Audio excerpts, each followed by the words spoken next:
Hey, we sure did spend a lot of time in Silent Hill this year.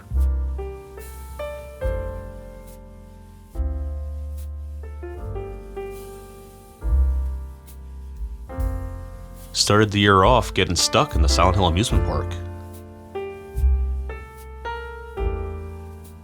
And I had to take out an army of Robbies.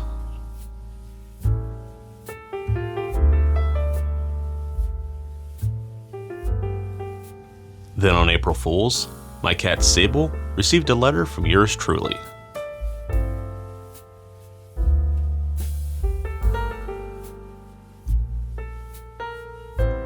Or on her journey, she learned that she cared a little bit more about her sister than she wanted to admit.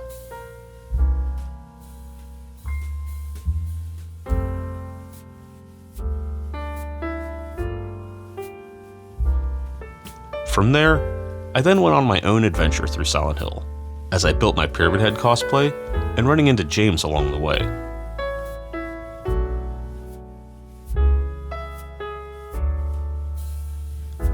I had inspired James to craft a great knife of his own.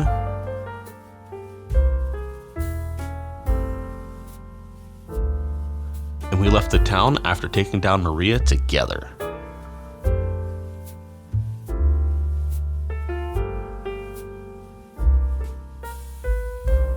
I gave Sable and Kiana control of the town.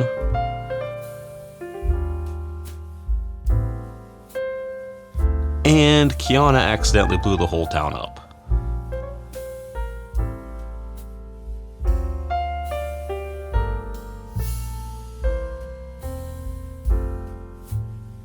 But Kiana restarted the game.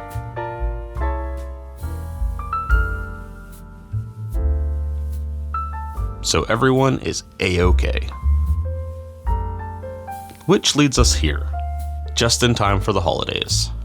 And as I'm playing the role of Santa Head, Pyramid Claus, Red Santa thing, I come bearing gifts.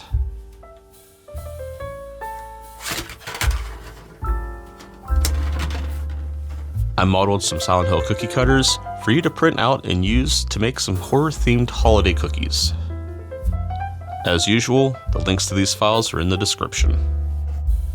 A couple things to note though, please look up to see if what you have is food safe.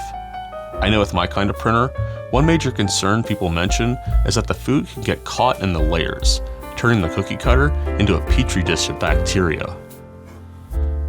And because this stuff has a fairly low melting point, putting this stuff in your dishwasher can and probably will break down the print. But in my case, this is pretty much just going to be a one and done little experiment. So if I want to use them again, I'll probably just reprint them to be safe. But anyway, enough of me just standing here. Let's go make some cookies.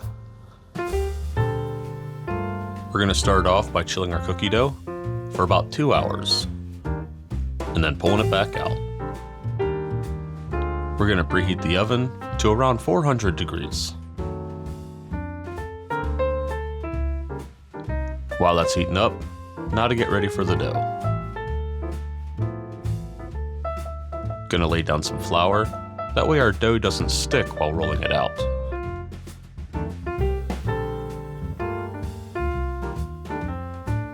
I'll be doing small batches at a time, so a handful is all I need. Being frozen, I'm gonna work the dough a little bit first to make it easier to work with. Then we'll start rolling things out, making sure to use more flour so nothing sticks. I move things over to the cookie tray before finishing the roll. This way when I use the cookie cutters, I don't risk ruining the shape. Ideally, you want to roll this out to about 1/4 inch, maybe just a little thinner, because this dough will rise while it's baking, which can mess up your shape.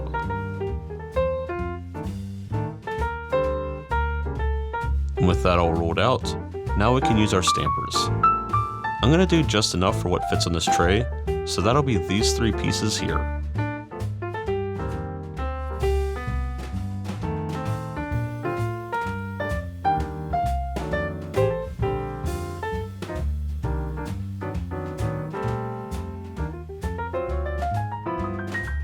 And into the oven these go for about 5 minutes.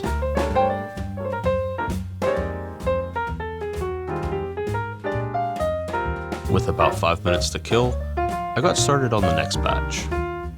Rolling out some more dough, and this time, trying out my Sela Metatron cookie cutter.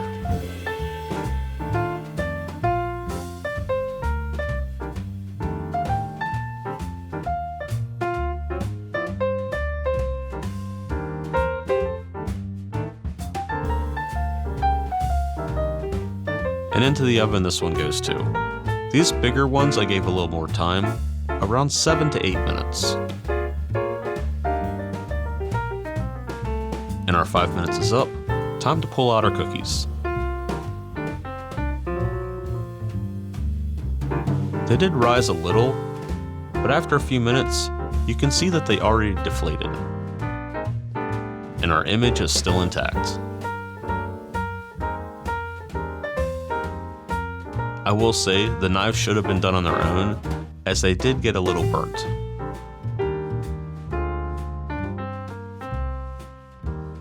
And our Sela Metatron is ready to come out too.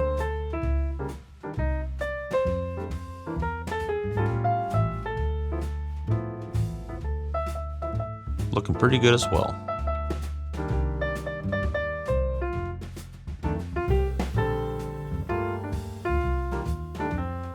For the next batch, I gave this Halo of the Sun a try.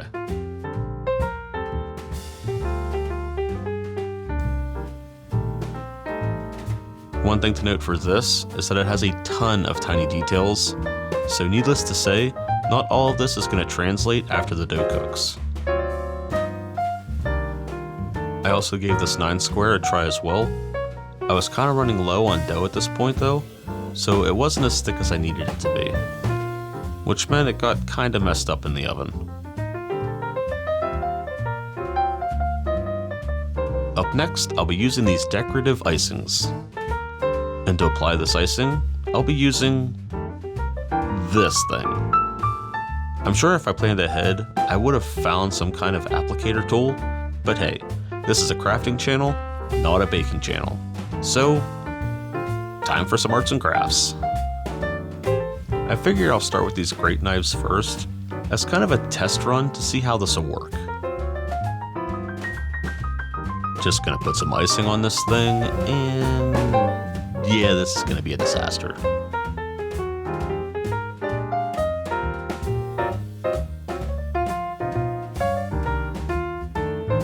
Well, I'm already committed, so let's continue this color for all the cookies.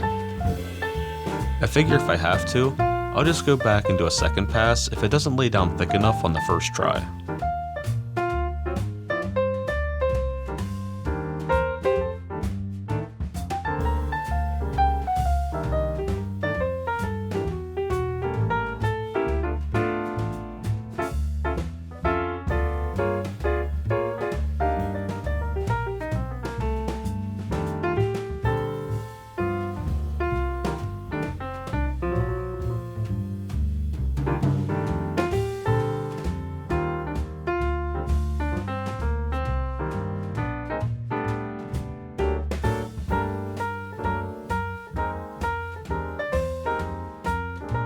I also learned that each color seems to have a different viscosity. This black icing was really thick and just wasn't sticking to the cookie, which meant tons of passes.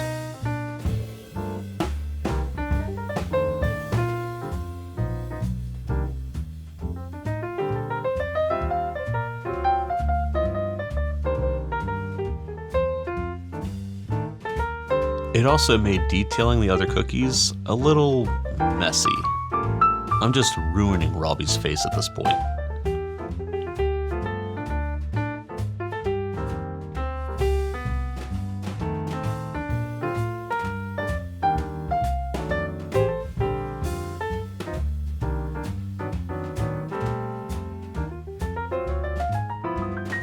Speaking of ruining, I somehow had the bright idea of trying to dry brush the Sela Metatron. I thought for some reason that the icing wouldn't fill in the gaps if I just did a bunch of light passes on top. Well, that didn't happen at all, so I gave up on that one. The 9 squares were a lot easier to handle though.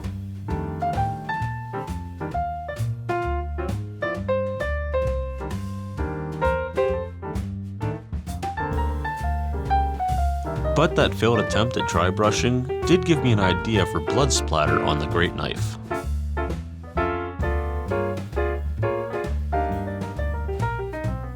And I made sure to dot Robbie's nose.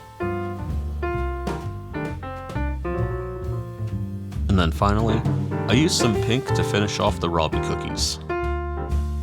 This stuff doesn't take a long time to set, but I will say, when it does, it's soft enough that the taste and texture actually complements the softness of the cookies.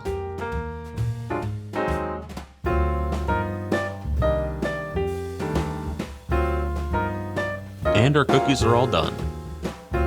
Honestly, they turned out a lot better than I was expecting. I'll make sure to do the icing properly next time, since it was a little bit of a last-minute afterthought.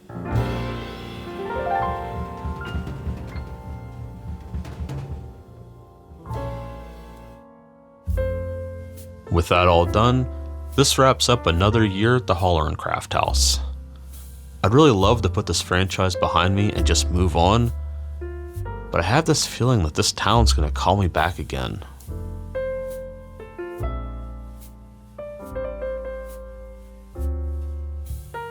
But until then, happy holidays, Merry Christmas, Happy Hanukkah, or whatever else you might be celebrating this time of year. But above all else, happy crafting. I'll see you next year.